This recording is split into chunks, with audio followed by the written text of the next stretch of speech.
Welcome to the beginning of the last few weeks of this course for the semester.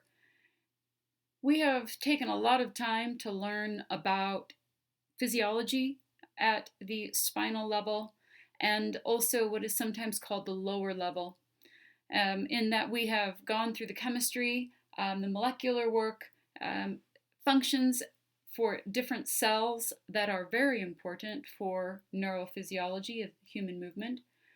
But we haven't yet tied all of that in to how the entire system produces movement under extraordinary circumstances every day.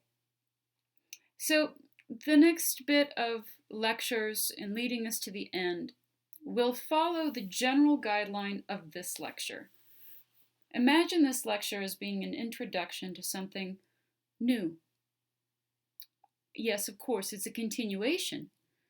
But if you will consider that all you have struggled to learn, and have done a very nice job of doing so, I might add, now gives you the foundation for you to move to the ability to synthesize, which is a higher level of learning according to Bloom's taxonomy. Now you are all seniors, we have one junior, and you are all capable of this level of thinking. So I will encourage you to let go of any frustration, the physiological process learning from the previous weeks. I will tell you as a student of physiology that it is always a struggle for me. It's always a little bit painful, and it's always satisfying once I really understand it. So that gives us the foundation to move forward. Okay, so the woman in this picture is Jill Bolte Taylor. It's Dr. Jill Bolte Taylor. She's a PhD. She has a fantastic TED Talk about how she woke up with a stroke one day and how her stroke was a huge source of insight as a neuroscientist. So I will make sure that you have access to that link, but I just really like that picture. So let's go ahead and begin. Now, again, we will do an overview today, and through the rest of the lectures in the semester, we will go into more depth of different topics. Also, trying to bring in more than one guest lecture so that you can hear from some pretty famous researchers in their fields. Dr. Brock Poston is coming in next week, and he was just recently given an award in our school for being an outstanding researcher. Dr. Poston is really, for such truly a young man in the world of science, has accomplished a lot and has worked for the NIH, received his PhD at one of the most respected universities in the country at CU Boulder, and has worked with very famous people. Of course, he also is working on several grant-funded projects, one being completed with the Michael J. Fox Foundation on the use of TDCS in Parkinson's disease. So we'll look forward to meeting Dr. Poston, and I'm also working on at least one more, and I will wait until I have confirmation. All right, here we go. I'm going to tell you now, I am taking muscle relaxers just so that I can sit and do this. So I can't promise you that everything that comes out of my mouth is going to be, well, it'll be interesting. Are you ready? Let's go. We have looked an awful lot at the lower and spinal level, and that is just one way of putting it. Sometimes that transfers into people calling them lower nerves and upper nerves, and that's not necessarily accurate. But we can understand and appreciate when we look at this from an overview perspective that there are systems at the lower spinal and higher central levels. So we will be able to, in this next few weeks, look more closely at the higher central level, which will require us to do some work on the brain. And there is anatomy and some physiology or function that is also required of you for the brain. So I would encourage you to begin to look at the ancillary materials that I've posted for you. There is a document from Primal Learning /anatomy.tv that truthfully is a very good resource as you are learning some vocabulary words, just to give you a nice printout of what you need. I highly recommend, however, you take some of that information and put it into your own words so you can actually learn it, because just reading it and having it is not going to be enough. Having it means nothing if you don't know how to use it. So there is some evidence that shows that handwriting information gets it into your brain better. There's higher rates of retention when you handwrite instead of type, FYI. But if you prefer to type and just make yourself a spreadsheet, that is certainly better than just reading the information. Now, of course, there's information in there that goes into more depth than we will need. So use it as a reference and not as a list of everything you need to know. We will not go into that level of detail in 2 lectures. All right, so we will be looking also at the efferent and afferent pathways. So we're going to take another look at the spine. And the spine is incredibly, incredibly complex. We're going to be looking at how the brain and the spinal cord communicate together in a more general fashion, although there will certainly be some detail. Also, however, the spinal cord has some specific pathways that we need to be aware of. We will not look in any way at all of them. That could be a graduate level course for an entire school year. It's, again, a very complex organ. But we have spent the time we needed for muscles, connective tissue, sensory receptors, but we're going to introduce also load to the conversation. I'm utilizing some information here from another textbook. So we will also take a look at this idea of load, which is truly what the entire system is responding to. Right? The changes of load in the environment, whether that just be the load of gravity and ground reaction force, or manipulating a pencil, or picking up a heavy box. The load is an important external component of human movement.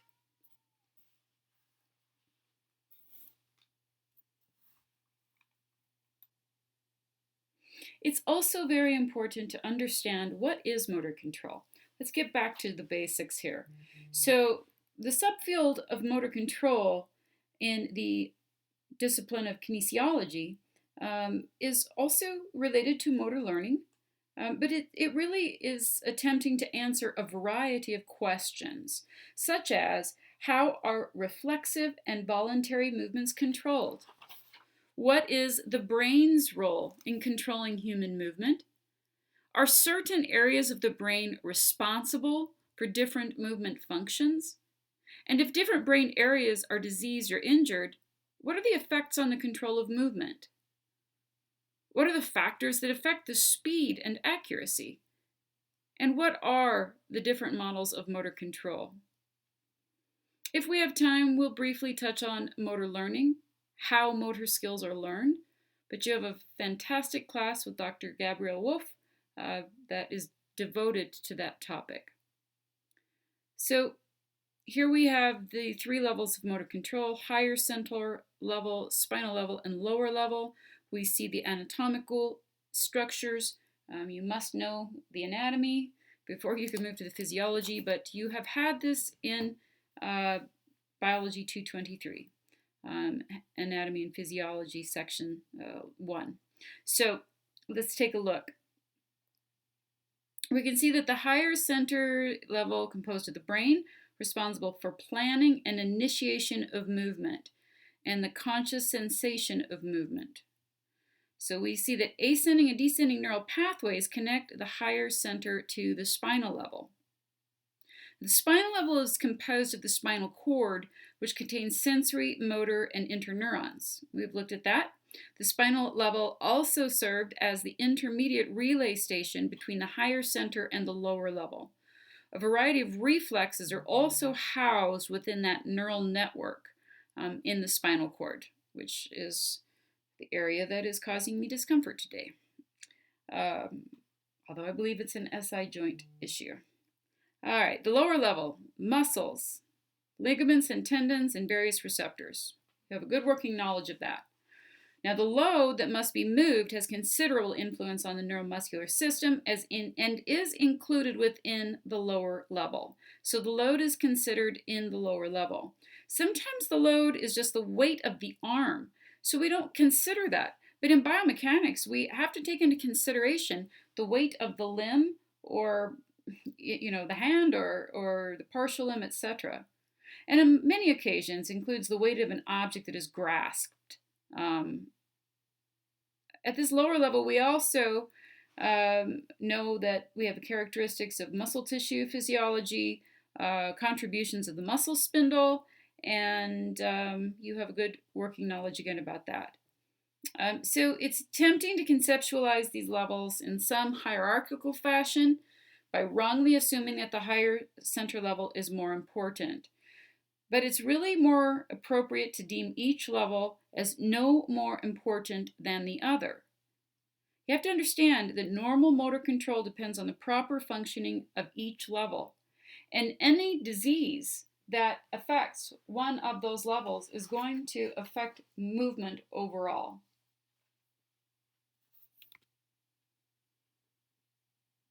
So many parts of the brain are involved in motor control, and although we see that loss of oxygen can severely damage the tissue, there's also some unique functions of the brain.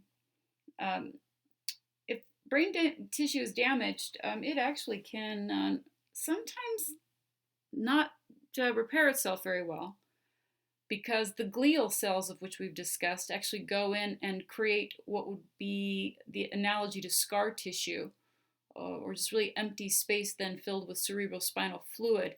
But the brain is able to exhibit something called plasticity, where another part of the brain can then take over the functions in many cases.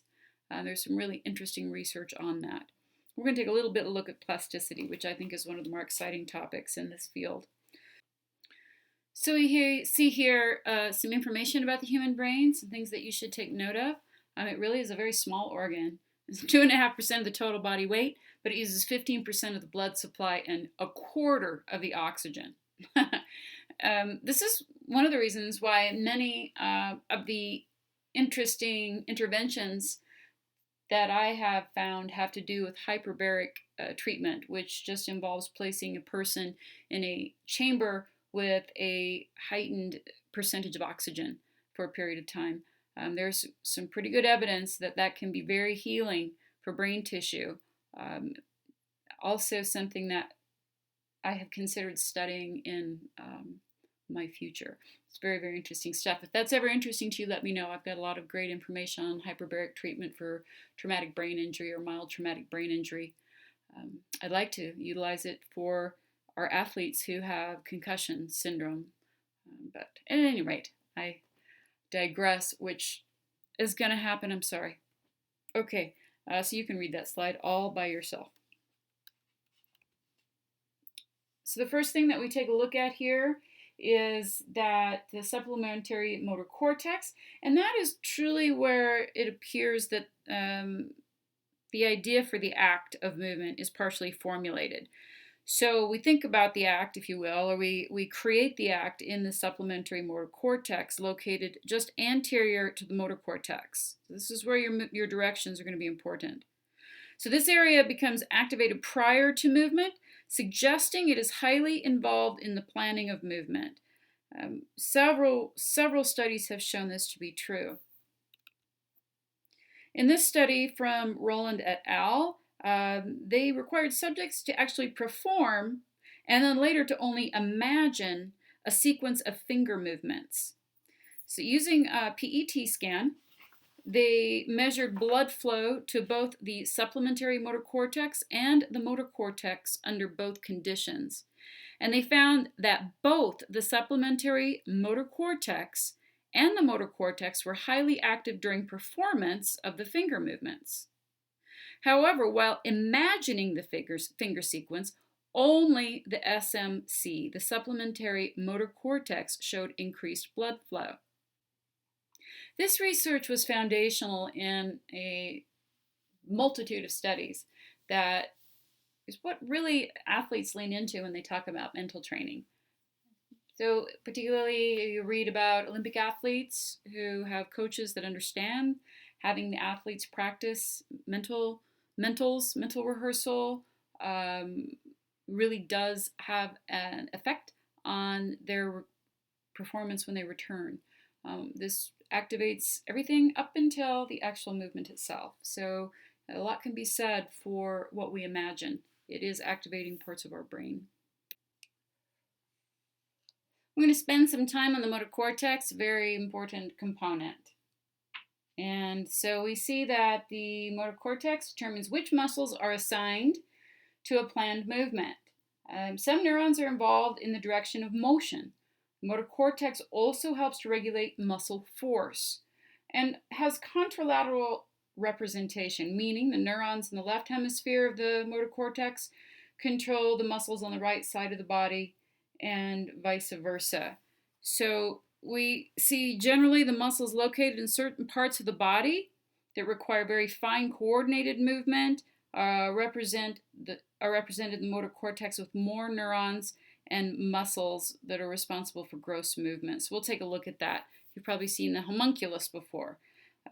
So then we also take a look at the somatosensory cortex, and it helps to interpret conscious sensory information. It also has contralateral representation. So, for example, if you're pinched on the right arm, that left somatosensory cortex picks up the information. So again, its function is to pick up all of the information, the sensory feedback from all of the sensory receptors for touch, vision, hearing, and proprioception. And that's all sent to the somatosensory cortex, as well as other brain structures. This is a more simplistic view. And that really informs them of the changes in the body position in the environment resulting from the movement.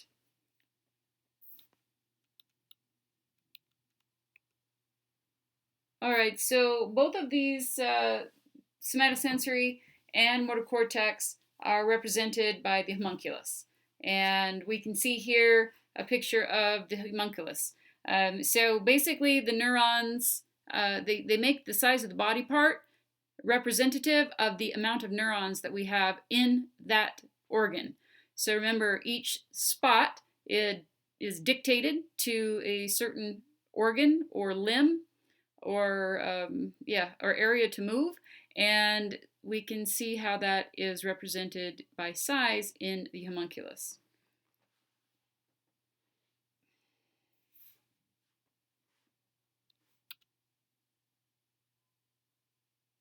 So we see that the cerebellum helps to coordinate movement and control balance. It's an incredibly complex part of the brain. We'll spend an entire lecture on it. It actually has more neurons than the entire brain itself. So it receives information from the motor cortex, and other structures in the higher center, and also from the spinal level. So on the basis of sensory information it receives, the cerebellum helps to control posture and balance and makes modifications in voluntary motor commands. If there is damage to the cerebellum, it can leave the patient with diminished muscular strength, tone, and coordination.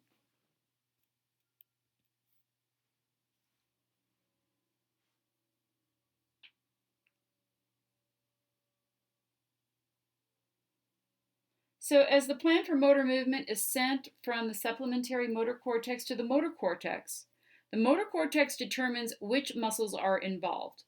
But before these instructions are sent to the muscles, the motor cortex signals are sent to the cerebellum, where modifications are made and sent back to the motor cortex.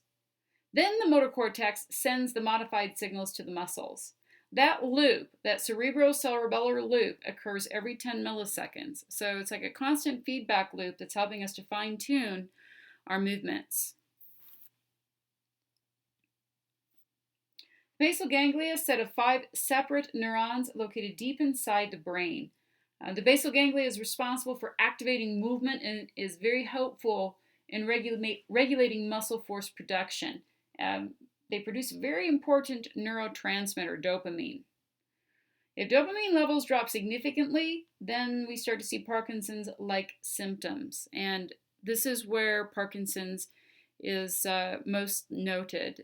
This area of the brain, the basal ganglia, seem to just disappear. Slowly they quit functioning, they become smaller, less effective, and cannot deliver dopamine to the system. So a lot of the early interventions and continued interventions are just about trying to get that dopamine into the system. Unfortunately, the body becomes adapted to external dopamine, and it only can be helpful for a period of time. So again, Dr. Poston also has another intervention which has shown some promise in folks with Parkinson's disease. That's the TDCS, or transcranial direct current stimulation, that we'll be looking at.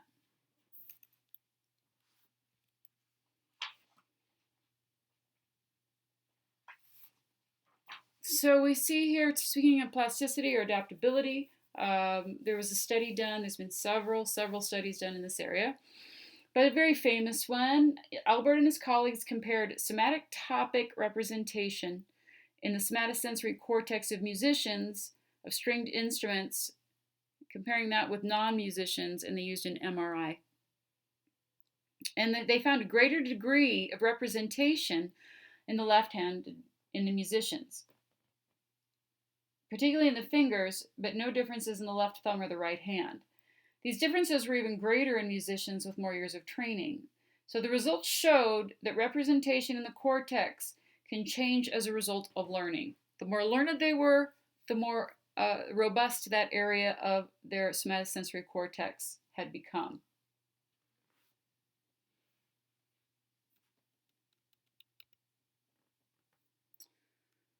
So we see that the brain has a way of recreating itself.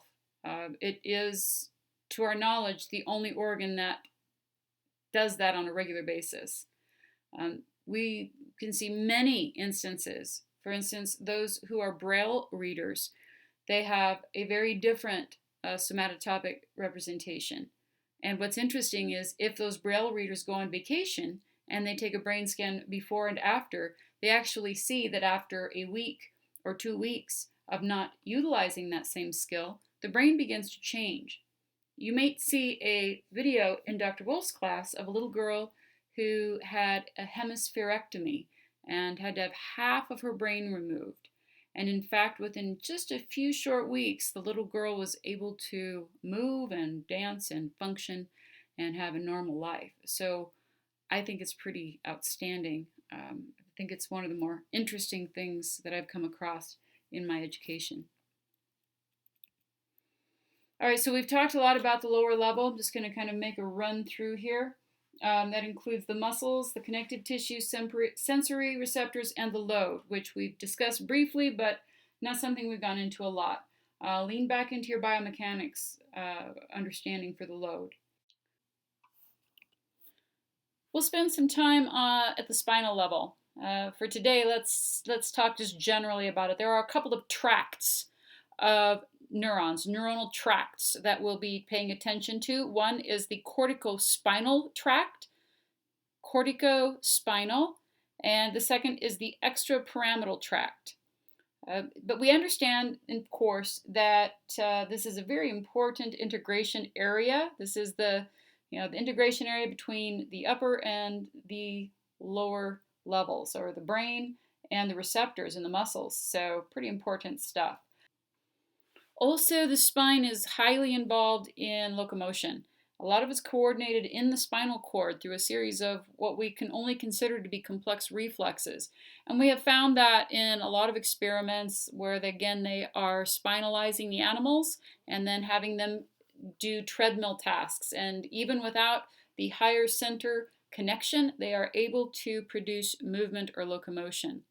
So the major efferent pathway for voluntary movement that connects the cerebral cortex to the spinal level is a pathway that's part of the pyramidal tract called the corticospinal tract. We'll look at it in a lot more detail. Another motor pathway called the extrapyramidal tract begins in a variety of structures in the brain and then descends to the spinal cord. And it's very complex and includes all of the motor axons not included in the pyramidal tract. So we'll be taking a look there.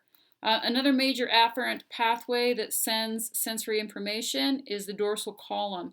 So just for right now, understand that there is an awful lot of information. The cortical spinal tract sends impulses from the motor cortex down, and the extrapyramidal tract mostly controlling muscles involved in balance and posture. So those are the tracts sending information, motor cortex down.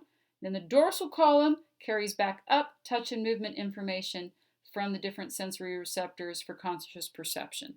So those are the two.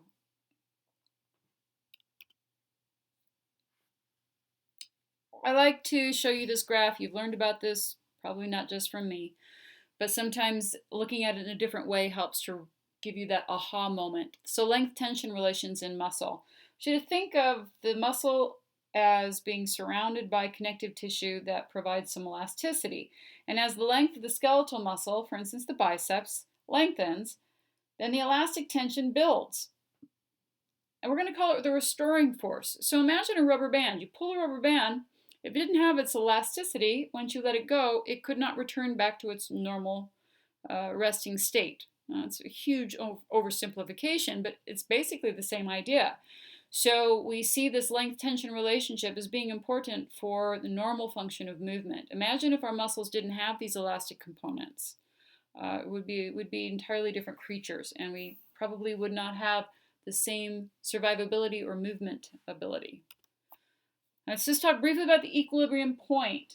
So one theory of motor control that we've talked about a lot, equilibrium point hypothesis, relies heavily on this foundational principle, but it's used in other areas. So let's talk about the equilibrium point generally.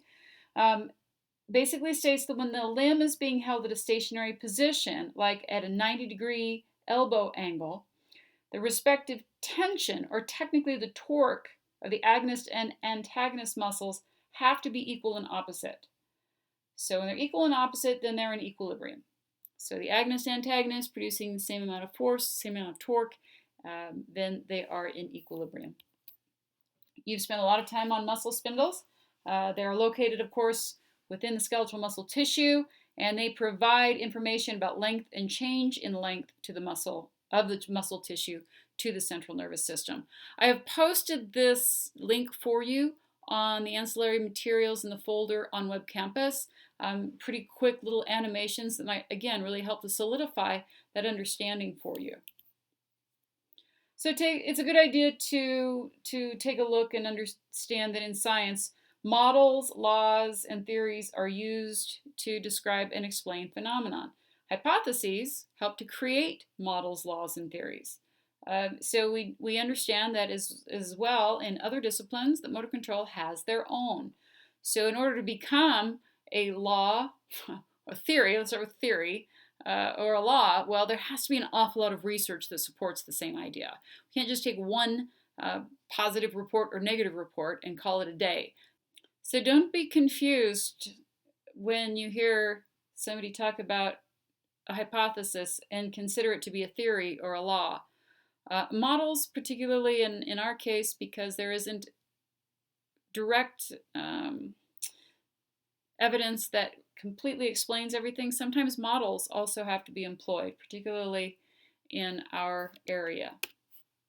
So we're going to talk about a few of these. Some of these will be review, but we'll go into a little bit more detail throughout the semester. So early work by B.F. Skinner, which you may have heard of in psychology, it led to the black box model of behavior, in which the internal processes of the central nervous system were basically considered unimportant.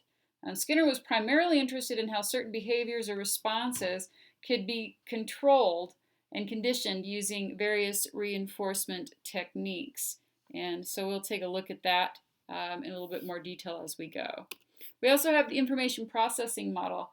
Interestingly, came up at about the same time that computers were also being utilized more and people were more exposed to them. So basically, it gives you an idea of stages. Now, this is something you may have already learned in motor learning, so hopefully a review for you. In this state, there are 3 levels of information processing, 3 separate stages. So in the stimulus ID stage, the stimuli are recognized. In the response selection stage, decisions are made that determines the most appropriate response to the stimuli. And then in the response programming stage, how the movement needs to be made is determined. Signals are sent to the muscles to produce the output or movement. All right, so this is another thing that we'll take a look at. Again, hopefully something that you have been exposed to in your motor learning class. One way a movement can be controlled is called open loop control. Notice that all the details of the movement are determined by the higher centers, and the signals are sent to the muscles to produce movement without any kind of feedback. Very fast movements like throwing darts are largely controlled open loop, without much opportunity to make corrections during the movement. Again, if somebody's throwing boiling water at you, you can probably get out of the way. It's not part of the movement. Now we've created a new movement. Whereas closed loop control does allow the time for feedback. So it involves the use of feedback to make corrections during the movement. Using, for instance, visual feedback to thread a needle is an example of closed loop control. Motor programming theory, you have had exposure to in Gabby Wolf's class. It's a theory that says that movements are programmed by the higher centers. And one version of the theory says that the program contains two characteristics, variant features and invariant features. What does it mean to vary? Basically, if you remember that, then these terms are not confusing at all. Variant features allow the movements to be made at various speeds, like fast or slow. Things you can vary, like speed. Invariant features are the part of the programs that don't change. So for instance, walking fast or slow is still walking. So in this case, the speed would be variant. The task, walking, would be invariant. Now, according to this theory, there has to be a different program needed for running or backward walking. That has been one of the criticisms of this theory, the availability of actual space to store all these programs. And so, interesting topic, interesting discussion. Okay, the equilibrium point theory or hypothesis. One version says that muscle activation is controlled. This is one we've talked about, changing the threshold of activation of the motor units, and that has to do with that tonic state. If more muscle activity is required, the higher centers can lower the threshold, and that recruits more motor units. Both agonists and antagonists are controlled this way. So basically that's just stating that the brain controls that level of threshold, and also is including the reflexes, and as opposed to some other versions of motor control which basically state the reflexes don't have much to do with the success of the movement. Dynamic pattern theory focuses on how movements are coordinated. A major focus of this theory is identifying order parameters that describe the different patterns of coordination. Control parameters help to change from one pattern to another. For example, if you're walking on a treadmill and it continues to speed up, eventually you will start running. Walking and running are different patterns of coordination. The speed of the treadmill is a control parameter. All right, now we're going to take a look at some other information. So we looked at the H reflex and some ways that we can test the health of the overall system in the laboratory. But there are some behavioral things that we can measure as well. Oh, geez, guys, I'm sorry. All right, so reaction time and movement time, basically laws of motor control, things that have been studied enough to apparently be deemed laws. So reaction time is defined as the time from the onset of the stimulus to the initiation of the response. For instance, sprint starts in swimming and track are good reactions of reaction time. Movement time is the time from the initiation of the movement to the end of the movement. For example, the time it takes from the initiation of the movement to when the swimmer hits the water would be the movement time. And then we have this other idea of the Hick-Hyman law. It governs reaction time. And then Fitt's law governs movement time. These are very well accepted theories. In fact, they are considered laws. All right, so the Hick-Hyman law says that reaction time increases as the number of response alternatives increase. You can also reduce reaction time by anticipating the stimulus, but you could also make a wrong decision, right? So you can also use the law in your favor as an athlete or a coach by creating uncertainty when you are playing against an opponent. For example, if a baseball pitcher can only throw one type of pitch, like a fastball, the batter's reaction time will probably be short because there is only one alternative. But if the pitcher can throw several types of pitches, fastball, slider, curveball, knuckleball, etc., then the reaction time of the batter would probably be greater, reducing the time necessary to swing the bat and hit the ball effectively. So you can, pretend like you've only got one type of pitch and then throw them a different one. And it works because of this Hick-Hyman law. So use your science to improve your game. Fitt's law says that movement time increases when the movement is lengthened. Also, when the target you are trying to hit gets smaller. Also, the faster you go, the more likely it is you will make an error, otherwise known as haste makes waste. Using this experimental paradigm, Fitts showed that as the index of difficulty increases, by increasing the movement length or decreasing target size, movement time increases. He also found that various combinations of distance and target width that yield the same index of difficulty resulted in the same movement time. So this type of result has been found in a number of different skills, which is why it is called Fitts' law. Okay, so we'll take again a little bit more in-depth look. I will continue to try to find other bits of information to post for you. These are in your notes that I will post on Web Campus, but these are the homunculus. Here is the motor homunculus. You can see that we've got an awful lot of neurons, respectively, in the tongue, in the fingers, in the hands, the lips, and so it kind of gives you a good representation. Remember the size of the organ in this cartoon. It represents the amount of neurons dedicated to that particular area. And here is the sensory. So same kind of thing. We can see that the organs of the body who have more sensory neurons. All right. Thank you for your patience with me this week, and we will make this an enjoyable end of the semester. Peace out.